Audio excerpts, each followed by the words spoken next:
Hey everyone, welcome to the latest episode of the SaaS Sessions podcast. Today we have Jigar Dafda on the show with us. Jigar is the Chief Technology and Product Officer at Fynd. It's one of India's leading multi-platform retail technology company, right? And with Jigar's background in software architecture for over a decade only at Fynd, and more than that at a few other companies, I think his passion for driving large-scale product innovation, he has played like a very key role in building and scaling Fynd's AI-driven commerce solution, right? So, hey Jigar, such a pleasure to have you on the show. Thanks a lot, Sunil. It is a privilege to come here on your podcast. Nice. So, Jigar, I know I gave a very short intro, and I know you have spent like last one decade in Find, right? Like, so why don't you share more about yourself and how your journey been inside Find over the past 10 years, and then we can also talk about like how you're seeing e-commerce change, right? And in further in the episode, we'll also discuss like what's the AI impact on e-commerce that you're seeing and some of the biggest impact areas and some predictions that you see after spending a decade in e-commerce in India. Yep. So I have been with Find for almost a decade, right? So I have seen Find getting built from a really small company to a almost 1,000 people large company that we are currently, right? With the our current narrative of unified commerce platform, right? Uh, Personally, I have experience in building large, highly scalable systems with distributed infrastructure and all that, right? On cloud as well as on-prem. Uh, with Find, uh, I have built like large system which was specifically for commerce in last 10 years, right? And we evolved over time. How the industry evolved, we also evolved over time, right? Uh, in Find, when we say unified commerce platform, that means we have a PIM also, which is a product information management system. We have storefronts. We also integrate with all sorts of omni-channel stack, which is Flipkart, Amazon. If you are on Unicommerce or any POS system or ERP, if you are there, we connect them and we get all your view at one place.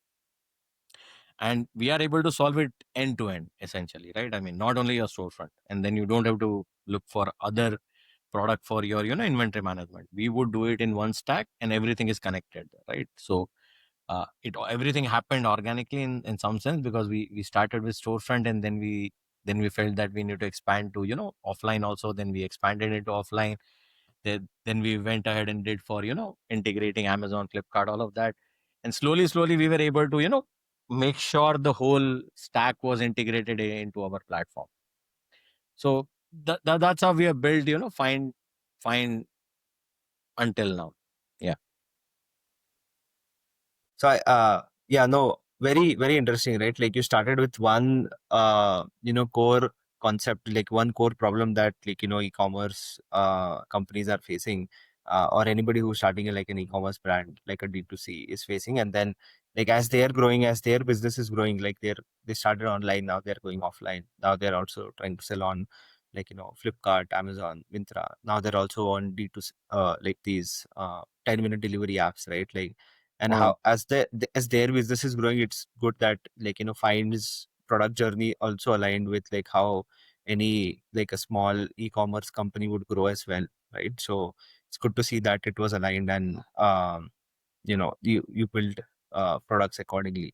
So very interesting topic for today, like talking about AI's impact on e-commerce in India, right? Like lot of the things which are possible today because of AI were possible, let's say, before AI as well. It's just that it was probably like hard to do. But now I think it's given like a level playing field to a lot of new age companies to just come out and do it and say like, hey, this is like, this is happening because of AI. Like it's like something that you also shared, right? So in your experience, right, like, and at Find as well, right, because you've built like a suite of products for e-commerce.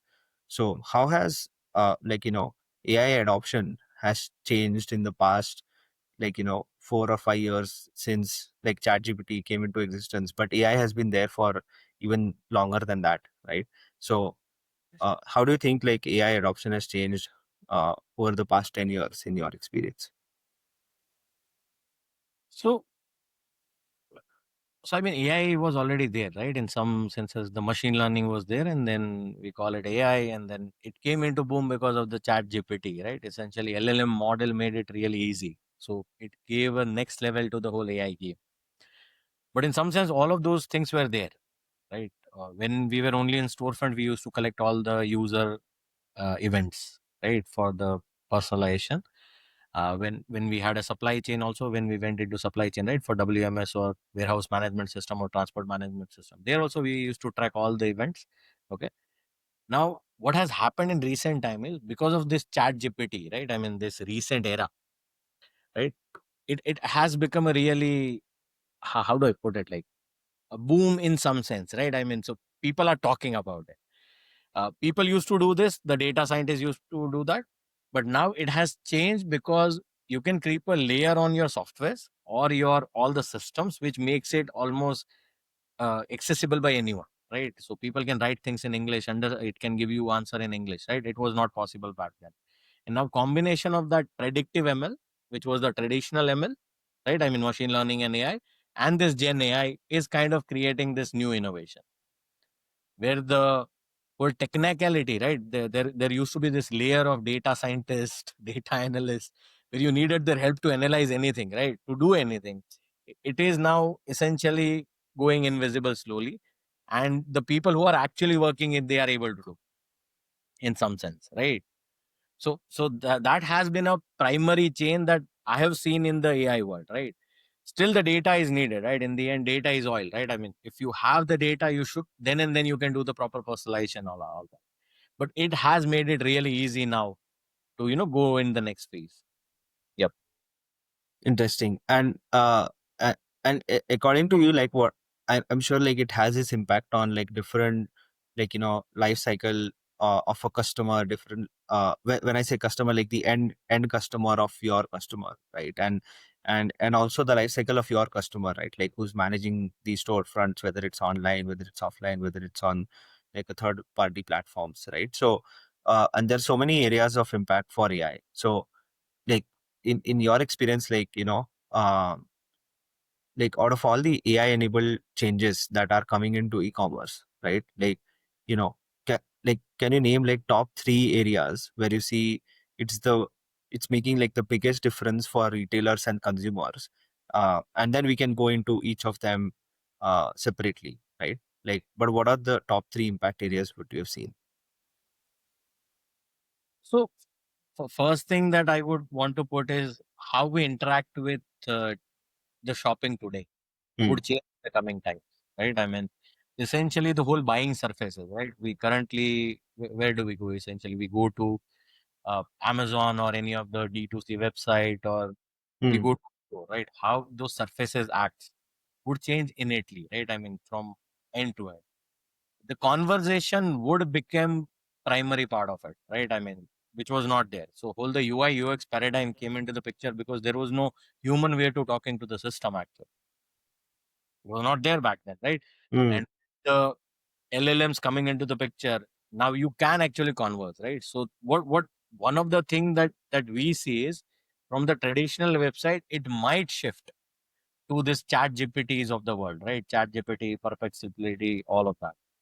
And instead of ACOs being important, the GEOs will become important, right? In coming times, which is from search engine optimization, it will become a generative engine optimization, in software, right? Hmm.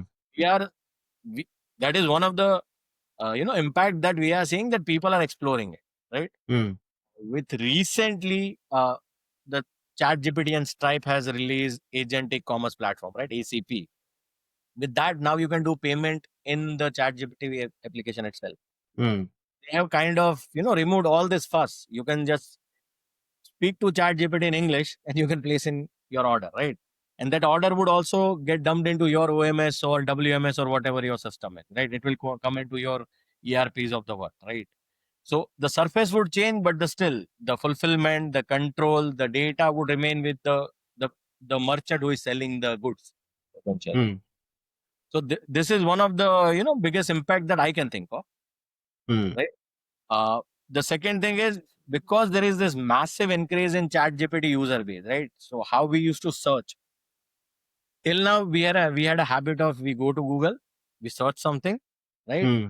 Then we go through those 10 links and then we figure out and we analyze in some sense and we are able to do something, right? I mean, we figure out our own analysis and then we uh, take the overall, inference of it. And then we think that this is what needs to be bought and this is what this doesn't need to be bought, right? Hmm.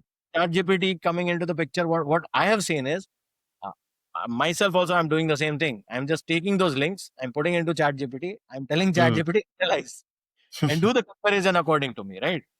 So you don't even have to know the spec that you need, right? Suppose you are going out Hmm. to buy a laptop, you can simply say that I'm a third year engineering student. I want to do machine learning. You Hmm. tell me whether this product will fit my requirement or not. Right. Right, right. So Hmm. essentially, have you analyzed, right? Have you compare the product? How you go about, making sure that what to buy would change drastically, right? Because it will become conversational where lot of analysis would also be done by all these engines. Hmm. Yeah. Nice, So nice. I think very, very good point, right? Like, and I think like all of us are doing the same, right? Like, where everything like not just buying, right? Like, but also which Airbnb should we book, right?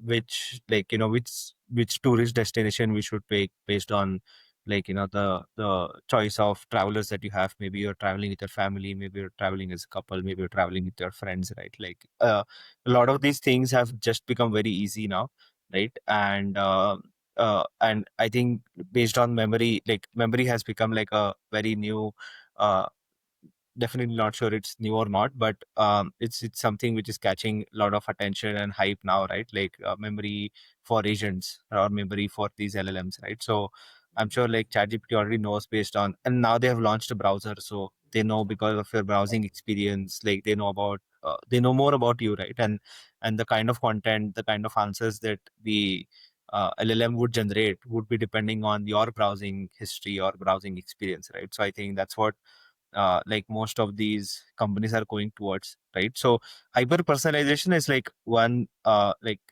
like one area of impact, right? Like which would come. And I think as I was telling before in our previous conversation, right? Like I've seen on Twitter that there are companies in China which are coming now, which let's say if both of us are watching like a football match on a TV or on a laptop, and there is these ads that are going on the banners, right? Like in those not the ad that you see like during the break or anything, but the ads are on the panels that are actually physically present in the stadium, right? So now with AI, like like if both of us are watching the same match, I can see a different ad, and you can see a different ad shown on the same panel, right? Just because you're watching on two different devices, and your device is like more personalized to you and my device is like more personalized to me, right? So I mean, what are your thoughts on that? I know we were chatting about it a while back, but would love to know your thoughts, sharing with the audience.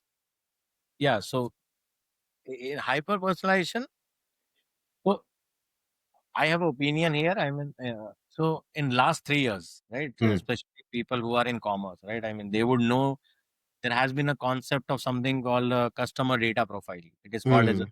of the world, right? I mean, so there are a lot of companies which is providing it, right? We also have our own like small version of CDP, which works with our ecosystem type, right? So the idea was that first thing you need, despite having LLM makes it easy, but Hmm. CDP is where you keep all your data, right? In a Hmm. protected, essentially. You make sure that everything is protected, airtight, air gap, right? No data gets leaked, right? Because in the end, Hmm. it is a PII data, right? A lot of that data is PII data. So once you have the data of CDP, right? I mean, customer data profile, you know everything about that customer, right? You know Hmm. attribute, how that customer buys, how that Hmm. customer buys exactly, right? From which region, what kind of payment gateway he or she chooses, right? And Hmm. what delivery method also. Suppose if someone is in Mumbai, they would prefer a quick commerce, Hmm. right? That we have seen, right? Recently, quick commerce has been one of the big boom that is happening across the industry. So once we have the CDP with the need of LLM on top of it, right? Essentially, you can very much do this hyper personalization across the board, and we are mm, seeing lot of people working on that, right? And in the end, the idea is that if 100 people is coming on your website, right, you want them to buy. Otherwise, you are just burning your servers.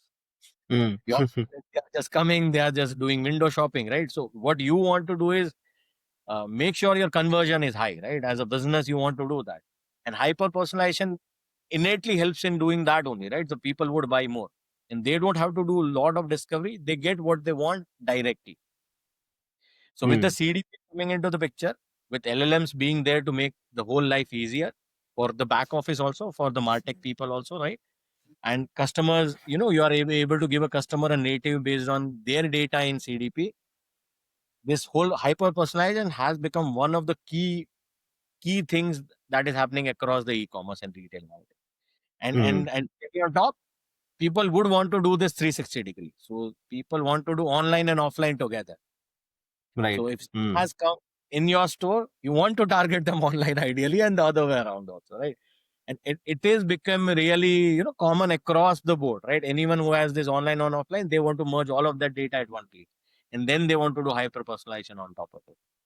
So mm, in future, I would say there will be more personalized components that will you will start seeing in your push notifications, your home pages, maybe mm. your ads also, right? I mean, across the board. Already we see really aggressive ads, but I think we will see more personalized ads, right? And things you might have not thought of would also come up automatically based Mm. on your pattern of how you are browsing something. Yeah, like I'm booking for like I've booked like a flight ticket, I've booked a hotel, and like Exactly. now it starts showing me like, hey, now it's like like offer on Uber, right? Like that's going on like when I land, right? Something like that, right?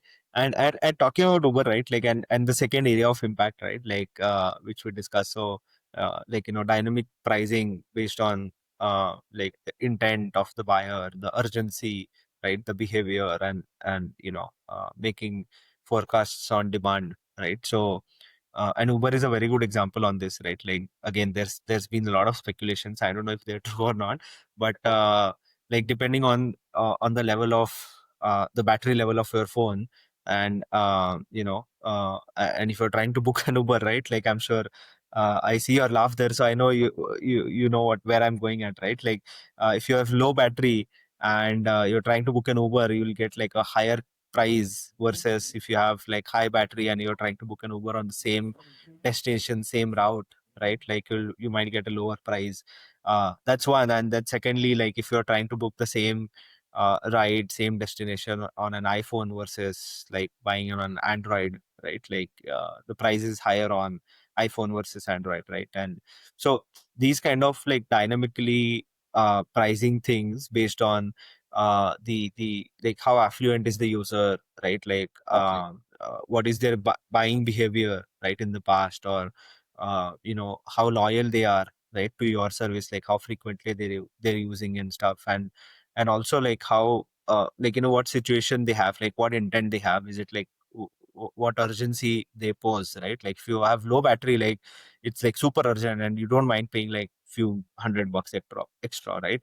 And also like how convenient it is, right? Like so yeah, all of these things combined together, I'm sure like these are the data points in the system of record for the CDP, right? Like, and based on that, now you're quickly, like I'm sure like this data was available earlier as well, but as you said, because of LLM, now it's just easy to infer, easy to derive insight, and real time, and then change something that happens in the product real time, right? Like as soon as you say like search, and now you get the pricing, right? So uh like apart from these few examples, right? Like how do you think, like what role that AI is playing in terms of like dynamic pricing and forecasting demands for e-commerce in general? Yeah. So it's essentially how we see it. We see three parts, right? I mean, in Mm, e-com, one is the consumer, mm, which is the end consumer, right? Which is the customer who is coming and buying on someone's website, or maybe some chatbot or something, right? mm, Second, back office. So back office is essentially, I would say, everything, right? Site ops, uploading a banners, scheduling a campaign, uh, mm, all this supply management, right? Making sure that you have a uh, products in your warehouses, stores, all of that, right? So this is the back office, right? And then the third part is the partners or consultants, or consultants is essentially who help set up, right? So these are Hmm. the three big part of the ecosystem in retail and commerce, right? Uh, so the first one we discussed was already hyper personalization, right? Hyper personalization, making sure people are able to buy on Chat GPT and new surfaces and all that. This the second part would be this whole back office. Hmm. Dynamic pricing and demand forecasting is one of that. I would say Hmm. uh, the part where you are able to do your inventory, right? You are able to get a proper inventory. But the other part also, such as site ops, category management, Hmm. your whole martech, right, which is marketing automation, all of that, right, would have an innate impact, Hmm. right? Because everywhere, right, because of you are having all of this data, now you can make an intelligent decision on all parts, like you said, right, in pricing. And I feel Make My Trip does for sure on. Oh, Hmm. I have seen a different price on iPhone and Android. So they are already doing it, right? And this you will see across the board, right? Which surface you are interacting with, which area you are interacting from, right? And whether you are in airport or whether you are in some sort of high street or not, this would change across the board, right? And to change that, Hmm. all of this back offices would be important because they need to optimize, right? So when you say demand forecasting, based on the surfaces doing something, the back office will have to do you know, they will have to create a smarter suggestion for that, right? And that's where Hmm. I feel that the roles would also change. Where previously you needed like three, four people, a data scientists and all of that to do that, Hmm. you would barely need one person because you don't need to write SQL or Right. target audience. It will auto generate maybe, right? I mean, the LLMs would Hmm. generate those suggestions for you, or you can write that in English, right? So Yeah. this dynamic pricing and forecasting would be this back office part, right? And which Hmm. directly impacts the customer, I mean, directly in some sense. But the idea there is to get this profitability, right, for your Hmm. business. This would become really important. So this engine, it is already there. Now we are connecting this 360 degrees, so it automatically happens. Previously, what used to happen? The data used to be there. People used to just do some SQL query, or some data scientists used to do some SQL query, and then some person used to take a decision next day. Hmm. It was not real time. Now we are Right. connecting 360-degree across the board. All the industry is doing, right. Uber, Make might have done it. For the small merchants also, this would happen automatically.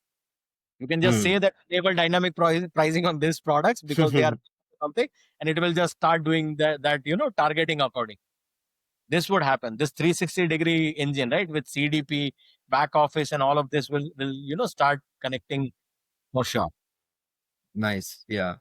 No, I think yeah, I've started to see this more and more with respect to like the new age, the 10-minute delivery apps, right? Like Yeah, also doing the same, and across the board, right? Like not only uh, like specific to like buying like an e-commerce platform, but also like again airlines and like every booking cabs and everywhere, right? So it's across the board. Personally, how do you think, because you're at a pivotal place, right, where you are also serving the all the three personas that you mentioned, right, like where they experience Find, right, whether it's the end consumer, whether it's the e-commerce or like seller, or it's the consultant, right, like all three of them work with you or work with Find in some way, shape or form, right? So personally, uh, what do you think like this has on the impact? Like at the end of the day, I think the biggest persona in the three would be the end consumer, because that's the person who is paying, right? Like that's the person who enables like the other two to exist in the first place, right? Like because they have the capacity to pay and all. So before we move on to the third area of impact, right, like just want to know what do you think personally of like having this dynamic pricing at all, right? Like I personally hate it because I don't like the idea of being followed too much, right? Like hey, just share the same pricing like to everyone it should be fair, and not just because like I have a low battery on an iPhone that means like I can pay more, versus like I have a lot of battery and on an Android, like I like tend to pay less on the same route, same destination, right? But where do you stand on this personally? So as an end customer, I don't think I would like it. I Yeah. never know. But uh, this is where the angle of security comes into the picture, right? Hmm. So in the end, the data should be in your control. So Hmm. by design, right? I mean, when you start using any of the application, those data points would be open, right? I mean, those toggles would be on that your data is getting synced to the our backend server. We will keep it anonymized, but in the end, we will be using your data to target something, right? Right. Hmm. So what I feel, as and when we are understanding this market more, right? I mean, how AI would change our life, there will be new and new additions to all these certifications, right? Security certification, security laws. Uh, Hmm. In India also, we are getting all these new laws around security, right? How we should be managing our data, how should we deleting, how should we treat the data, how should we delete the data, right? All of these guidelines are coming into the picture, right? Hmm. Based on that, I think the governments, or I would say the entities who are controlling this, right, who is making these norms, would come up with this solutions where we can control our data, should it go or not. So Hmm. personally in Twitter, right? So I have disabled my personalization. So, Hmm. I get a generic feed now. I don't get Hmm. a personalized feed, right? I get the generic feed based on whatever I have liked. But based on targeting doesn't happen to me because I have disabled my these events, right? The same thing you can do with Google, same thing you can do in our platforms also. Hmm. So in design, what we are saying is the control will be given to final customers, just Hmm. that customer needs to be aware of it. Hmm. Awareness is a separate problem statement ideally. But if they want, they can disable it, right? That's how we are able to give the end customer that decision, right? Or how you want to do it. Makes sense. Yeah. So yeah, I know. Like Facebook and Google has been notoriously being the target at the end of this, where they have all the data, they have everyone's data, and they're always being told like, hey, you hyper personalize everything, and there's been like a lot of hate around these two companies. But I think they've also led the way where they've given like options and control to the end user. Although a lot many people are not aware about it, like, hey, you can turn this off. Like they have particularly Instagram, like if you have tried to go and find the service of hiding personalized ads, it's like you have to do like at least like from last I remember when I turned it off, like 8 to 10 clicks and go to like 8 to 10 screens just to turn it off, right? Like so they really don't want you to do that, right? So so I know like Really well. yeah, they hide it really well. So yeah, I know it's like a taboo, right, for them in general. But yeah, moving on to the third impact, right, that AI has, and this is, I think, this part like on customer service, right, and customer support, right, and I think this is not only for e-commerce. I think this is across, right, like because at the end of the day, like whether you're paying for a software, whether you're paying for like buying anything, whether you're paying for like booking a travel ticket, or like booking hotel, or anything, like anything that you do, like you have to make sure that any brand that you interact with, like you want to, like you have questions and you want answers, and the only way you can get answers is like you pick up your phone, or you like go like start chatting with somebody, and they can give you like that assurity, like, hey, everything is fine, right? I think that's the pace of what customer service do, and there's a lot of like different nuances to it, and there's so many different products and so many different companies that have just come and built into these kind of category on solving customer service, like across the board, and even in e-commerce there is this like so many. So it, according to you, right, like eh, AI has an impact, we know, on customer service, but what is the most significant ways that you have seen that AI is transforming customer service, especially in India, right, and Indian e-commerce? Yep. So I think this is the low hanging fruit for all the industries. That is my opinion. This is the first thing that everyone Yeah. is planning to automate, right? So everyone is saying, why do we need so many people to actually answer human queries? And in Hmm. some sense, I think 60 to 80% of those queries are I mean, repeat it, right? Hmm. Sorry. Hmm. So generally, I mean, the questions are like, where is my order? What has happened to my flight? When, like, how it has been, you know, what is the status of any changes that is happening, right? I mean, my delivery date is changing or not, something like that, right? What happened to my refund? All of these are repeated queries, right? Uh, Considering human being able to serve it for, like, maximum you can have a shift of 8 hours to maybe 10 hours, right? For a person to have a 24-hour support itself is, you will need a three people minimum in a day. Hmm. Now with whole new this AI agents and chat GPT world, right? I mean, those LLM AI world, you can Hmm. actually give this answer to your customers uh 24/7, right? They can come anytime and then you can give answer to them, right? We Hmm. also have a product in this line which is a KD, right? So the problem is, now one thing is solved where Hmm. people are able to interact 24 hours with AI agent. AI agent is able to give answer with some sort of persona, right? Whatever you have said. Hmm. The problem that is happening is after that in industry is when you have to integrate all the data points to actually give them the update.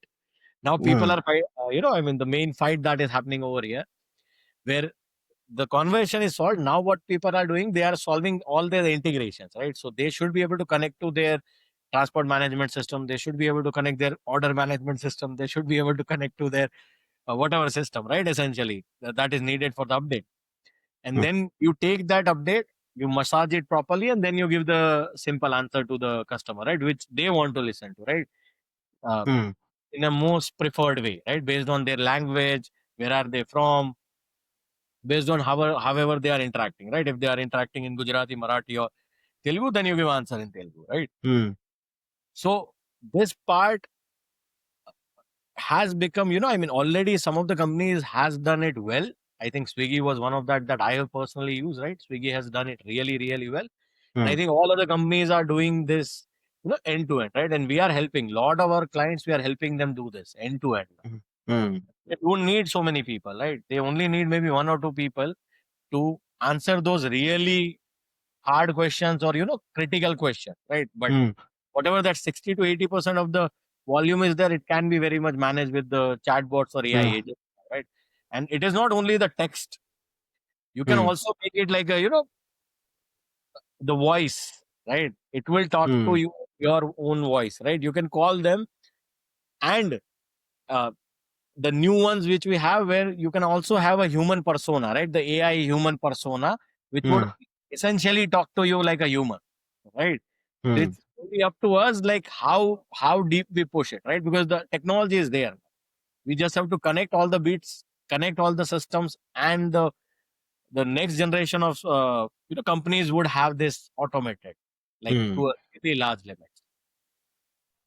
Makes Yeah. sense. Yeah. I think though, like, to your point, right? Like, and voice agents are also coming on top, and having that vernacular support is very important, especially in India, right? Like, because there's just so many different cultures, so many languages, right? Like, it's difficult to just like having your customer support or service in just English, right? Like, because your customers might not be speaking that, and you wouldn't know until you enable, like let's say multilingual support or something like that, right? So it's very, very important, and I think it kind of helps you expand your TAM as well, expand your like overall target market, right? As soon as you are opening your website, and not only customer service, right, but also like going back to like closing the loop and going back to the top of the funnel, right? Like if your ads are personalized, like if you are personalize as into the language, right? Like of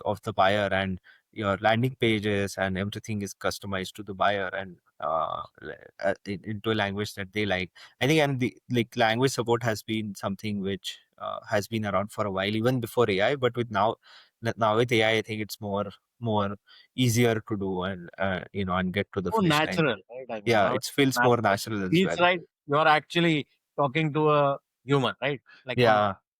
like large level, mostly. Makes sense. Yeah. No, very interesting. Cool. Again, Jigar, thanks a lot for sharing these insights on like the impact areas, and a very insightful discussion, right? Before we move on to the lightning round, quickly, if you can share, like, based on your pivotal role that you are at Find, what are the three predictions that you have with respect to e-commerce's future in India, and what the, like what categories or what areas like you feel are coming up, right? Which would be more popular in the next few years. I think we have discussed some of the things already in the discussion, right? Mm, I think the three things which is obvious is, one is the conventional commerce, right? mm, Even right, it would boom. Uh, the second is autonomous commerce, which is on the mm, merchant side, right? The back office side, where everything would start happening automatically, where the agents would tell you what to do rather than you telling system. Agents would tell you what to do, right? right. Uh, and this would be true for everyone, right? Site ops team, supply chain team, martech team, category team, everyone, right? Mm, And the third one would be how we do work would would change, right? The definition of how we do work and the roles which are currently would change. mm, Some of the roles would go away, some of the roles would merge. And how do we work exactly, right? Would change, right? How do we do development would mm, change. Because building something previously was really hard, right? I mean, you had to have a front end engineer, back end engineer, DevOps engineer. You had to have all the teams and all that, right? Now I don't think you will need so much, right? From my personal mm, experience, when I was building, manufacturing execution system recently, right? I was coding myself. Uh, what I was able to do in 21 days, right? I was able to almost create like 40 plus screens, right? mm, Full workflows myself without help, need of help of. Previously, I had to hire 2, 3 engineers to do that, right? When everyone would write code. So innately, what I see is the how we do the work would change. It would mm, happen slowly. I mean, we might not see it. It is same as we used to search and now we do ChatGPT. mm, Would change. I don't have the exact definition, but it would change for everyone, right? How the mm, data analysts used to work would change. Maybe that role would go away or something like that. But it mm. would. Yeah. Nice, nice. Very interesting. Cool. So moving on to the lightning round section of the episode, right? So I know I've asked you like a lot of questions already, Jigar, but like, three more questions on not related to the overall topic, but but in general and like, okay, let's get started with the first one. So what's the one thing, Jigar, that has helped you shorten your learning curve? In recent time, I would say ChatGPT only. Previously, I had to read Mm, everything, right? So recently, what mm, I'm doing is, if any document that I get and which is like more than 3, 4, 5 pages, right, which is of 20 pages, I just take the document and put it mm, in ChatGPT. I just summarize right. that the Mm, context of the whole document, right? And then whatever I am not able to understand, I can just keep asking, mm, right? So previously, I had to go and explore and go to Stack Overflow, maybe go to some blogs and understand that. Now it has become really easy for me to go and just chat and keep asking what I don't know. right. This has been really turning point, right? I mean, how I used to learn before, and I think it Mm, would be for everyone, right?